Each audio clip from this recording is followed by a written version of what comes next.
Hello, you YouTube mother lovers, and today we're going to be doing something very special. We're going to be talking about my game of the year for 2023.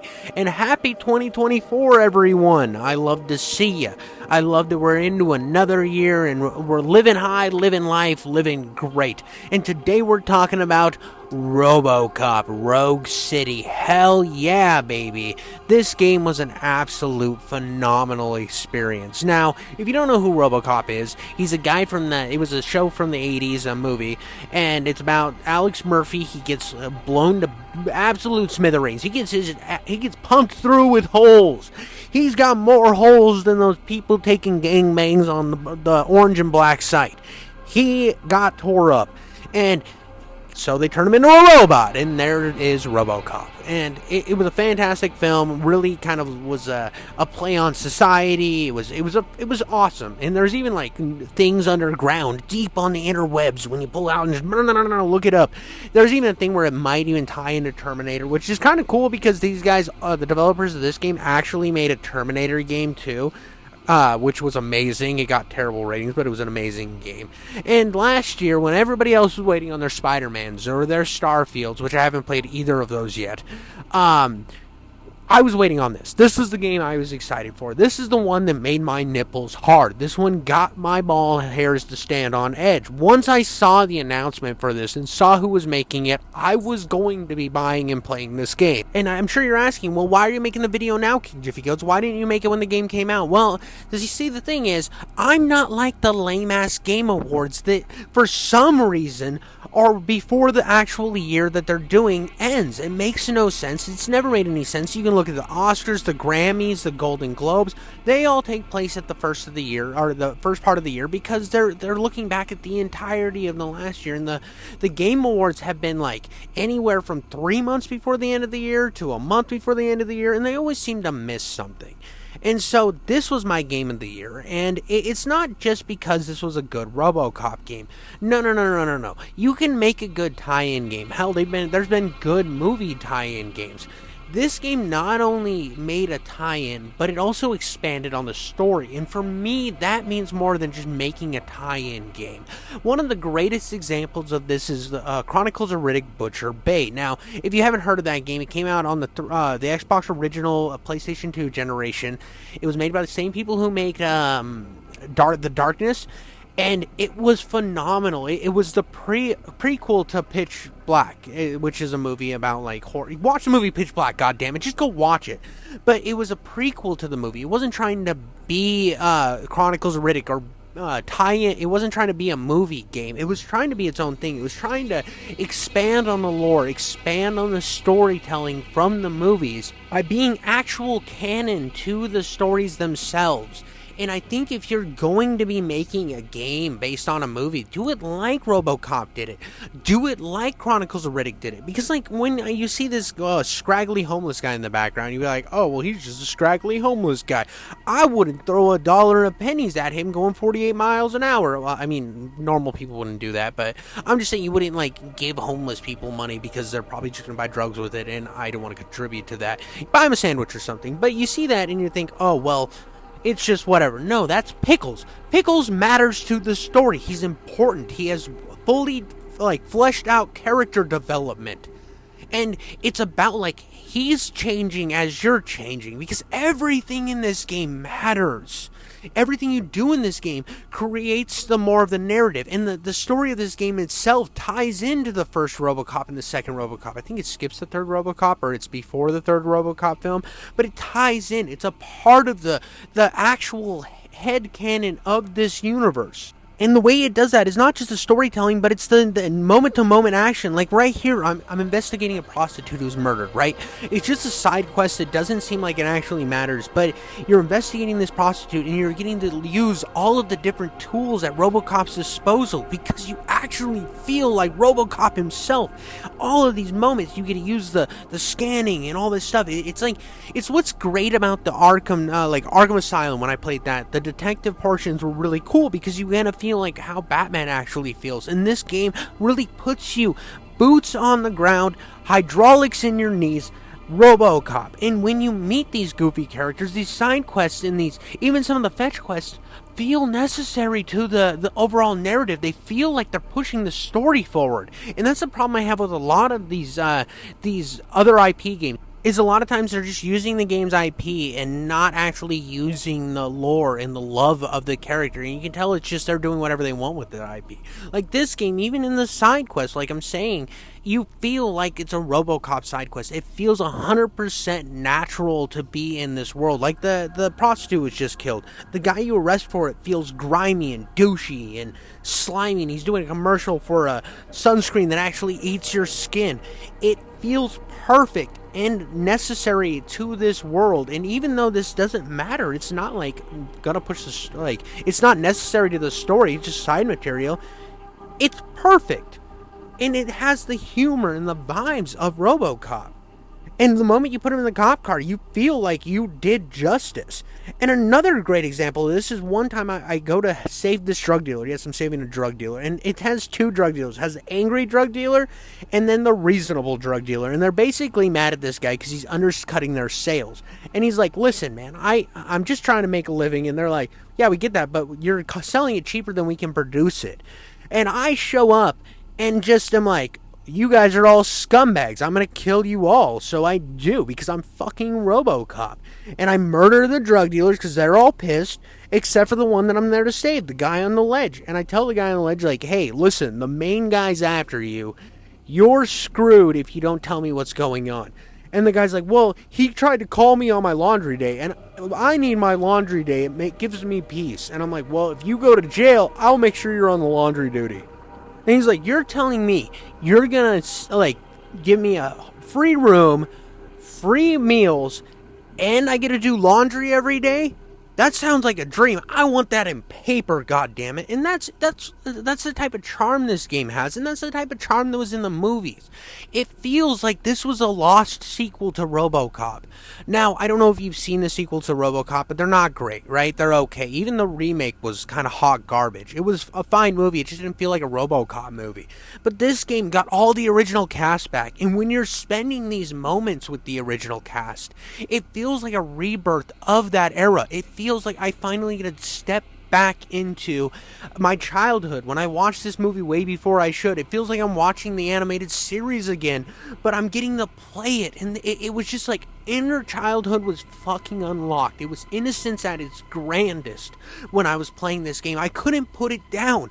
I was obsessed with not just the shooting, but also the gameplay.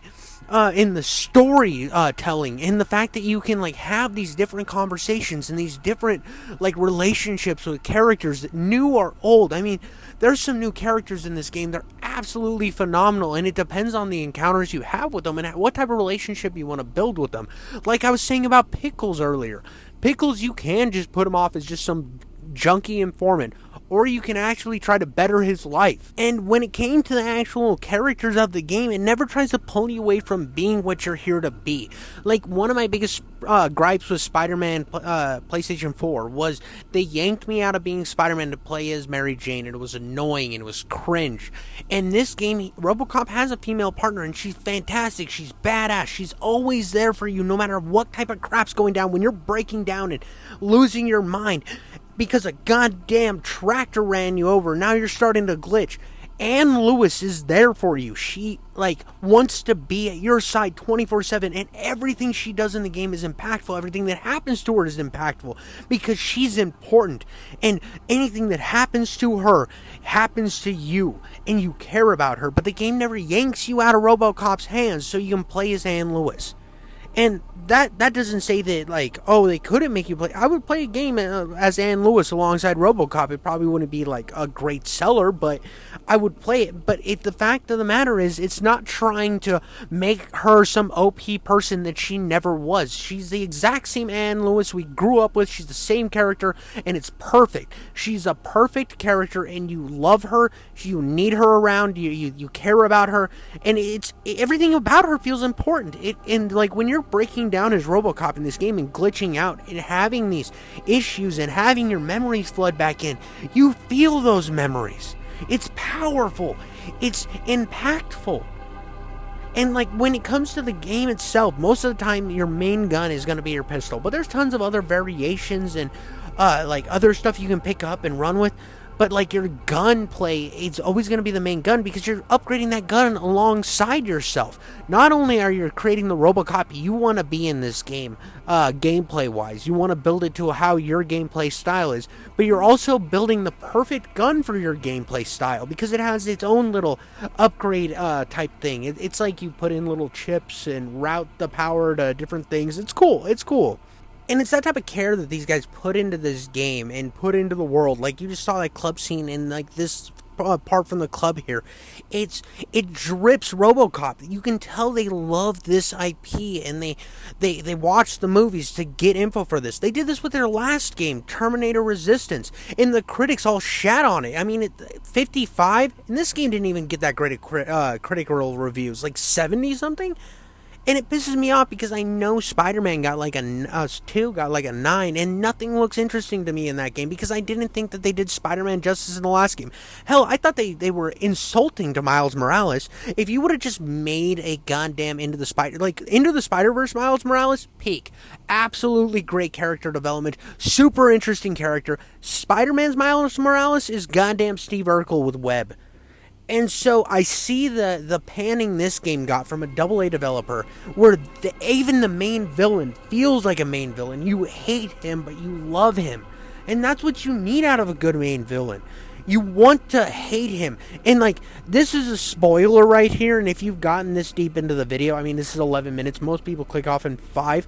So if you made it this far, spoiler warning. I'm going to have a slight spoiler here. It does happen kind of mid to early in the game.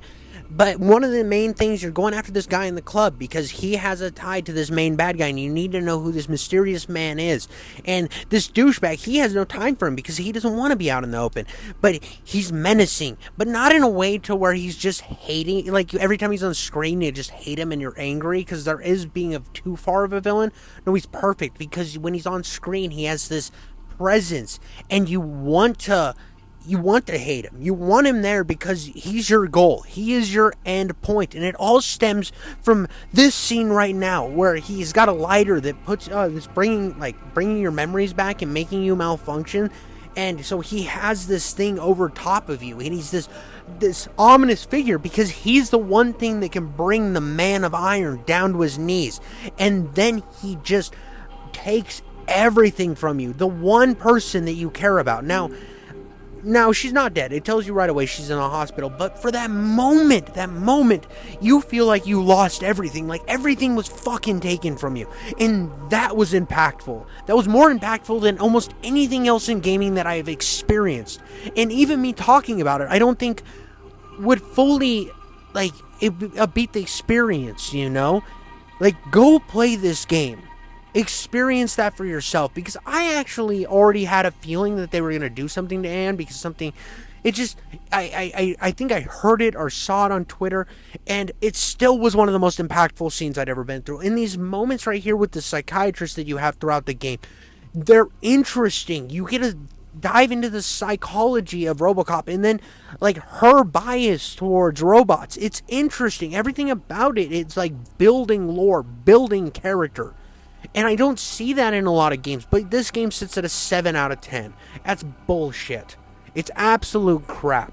This game has done a better job of almost anything else I've ever played about making me feel like I'm actually in the thing that I'm supposed to be in.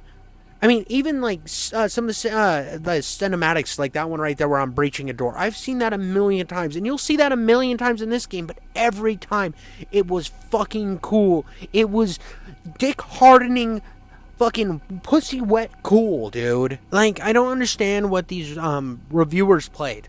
I truly don't. And yeah, this game doesn't have like the top 10 graphics ever made. I mean, it's graphically beautiful for what it is, a AA game. I mean, yeah, some of the character models, their eyes, you don't know what the hell they're doing with them. And, of course, somebody on Twitter will be like, my graphics. Shut the fuck up, dude. I'd rather have a banger of a gameplay experience than a graphical showcase of a game any day of the goddamn week. You can bet on that. That's like seeing a hot girl and being like, oh, we're going to have some really great sex.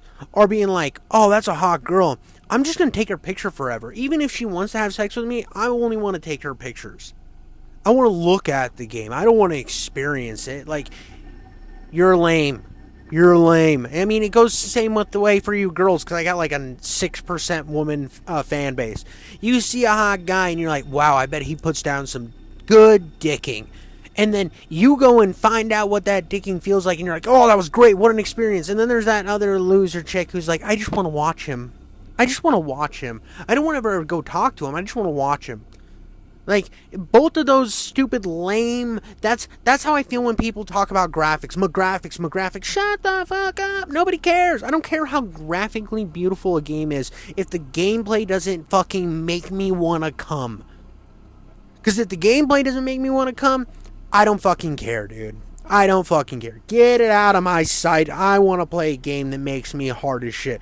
And like, some of the cool side quests in this game are just way better than actual stories I've played in games. And I mean, like, look how cool this is right here. I got bikers driving after me, shooting me, and I'm a god, dude. I am a shiny god cop. You can't mess with me. I'm gonna pick a motorcycle up, chuck it, because I'm Robocop. I'm fucking cool. You can't handle how cool I am. I am better than you. Oh, you're gonna just ride at me with a motorcycle? Well, that's cute. That's cool. Oh, you think you're tough with your motorcycle? How about you driving? You come closer to me. Quit driving away like a bitch. Boom, boom, suck it. You got a motorcycle to the dick. You got a motorcycle to the dick. It exploded and you died because I'm better than you. I'm cooler than you, and suck it. And I'm not saying I'm cooler than the people I'm watching. This is me in person as Robocop. If you couldn't tell that, I'm sorry. Maybe watch the video again, get a better context.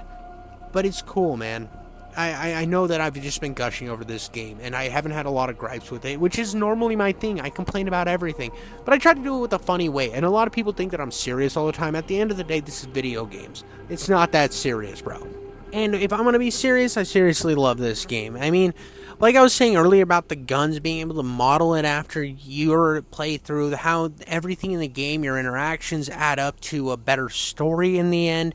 It feels like a mini RPG as Robocop, and that's the exact same thing they did with their Terminator Resistance game, which everybody panned. Everybody, critically said it was crap, and for me, I played that game, and it was one of the most fun experiences I'd have had in years. It was a mini Fallout with Terminator skin, but better in a way, and to play this game where nothing else I've ever played feels like it. This game truly feels like its own thing. And this is the first time I'd played a game where all those people who were like, devs are artists. They care. They put so much love and care into these games, and they're talking about a shit that you can tell that they just self-inserted. This game never felt like a self-insert to me. Every one of the characters felt necessary. Everything about the story felt iconic and real to Robocop. All of the mechanics were new and different and great. It felt classy. I mean, even when it came down to like this side reporter chick, I was interested to talk to her. I wanted to learn more about her. She didn't feel like an annoying reporter that was kind of a bitch. I mean, at first that's how you're supposed to kind of see her, but then as you dive deeper, her character develops. And that's good writing. The fact that she has different sides in every character in this game. It isn't black and white. Nothing is black and white. Everybody has a dark side, and you get to find that for yourself. That's insane to me. That's insane that it's like a diamond in a sea of fucking dog shit. I mean, like the game, we had a good year last year too. We had a really good year. I mean, we had some good remakes, which I'm not going to put on this. I wasn't even going to consider for Game of the Year because I'm looking for something new, something original, something that did something different. And when I played the gunplay in this game, feels good, feels snappy, feels different than almost anything I've ever played. It's a combination of ADSing and the iconic old school no sights. It's got the character development I'd want from like a high-end RPG coming from like Bethesda or something. It's also got like the action and the iconic like superhero style gameplay of something like a Spider-Man. So it did all of the games that came out last year that were really bangers for me. Personally, this game did what all those games could do and more. and it was like built for a person like me. Now I know Baldur's Gate is a banger, but I don't like turn-based games, so I'm never going to play Baldur's Gate. So that game will never be my game of the year for 2023. But the fact that I had like arguments with myself as Alex Murphy, and I got huge moments like this. Every second of this game was just giant shootout moments. I mean, a lot of times when I'm playing games, I'll be have a video playing on the side. I couldn't even listen to a video while I played this game. I wanted to fully focus on every moment of this game. Every second grabbed me. It was flashy. It was gorgeous. The big moments were huge, and the bigger moments were legendary. And I don't play games a lot that feel that way.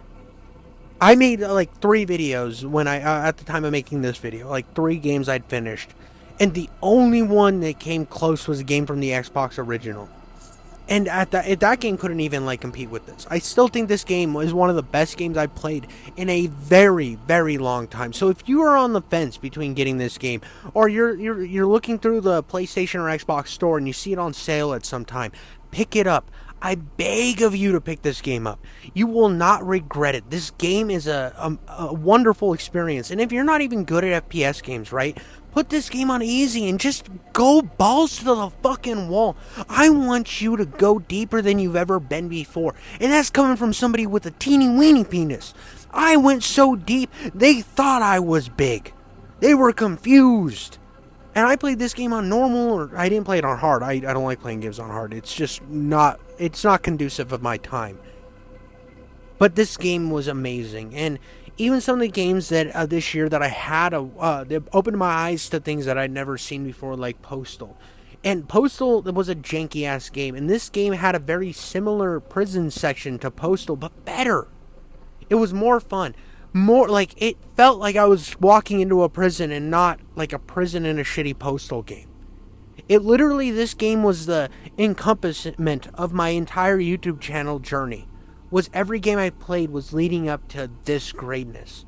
It had everything that I liked. I mean, you look at my Prey video when I was like oozing over the sim features, right? This game had the exploration feeling of that, right? It's not a sim, but it had the exploration of that made me want to keep like exploring every nook and cranny. And then I look at the original Prey with its shooting and its great story and its cool gimmicks. This game encompasses that. I mean, you can take every one of my videos and then mash them together, and this game does it all in a smaller, condensed experience, and it's perfect. This game is fucking perfect. And I'm sure people will disagree in the comments or tell me how this, that, or the other is better from last year. But you'll never convince me because, like I said, this is the greatest experience I had played in years. And I've just spent 22 minutes at this point, almost 23 minutes, just oozing over this game. Because I couldn't figure out a way to, should I do it in like a retrospective style way? But no, it's too early of a game. I want people to go play it. I don't want to be too spoiler heavy. This was a hard video for me to make just because of how much love I have for it. How do I give this game the respect it gave me? And that was a difficult task, and I hope I accomplished that in this video. I hope that you watch this and you're like, wow, I really want to go play this game. If not even just by my words, by the vision of what you're watching here while I'm playing it, that should be good enough for you to be like, wow, this game looks fun to me. This is an experience I want to replicate for myself, an experience for myself. Go do it. I'm begging you to go play this game. That's all I got for you guys today. Like, comment, subscribe. You guys are wonderful. I hope you enjoyed this game. I hope you had a really wonderful 2023, and I hope you have a wonderful 2024. Catch you later.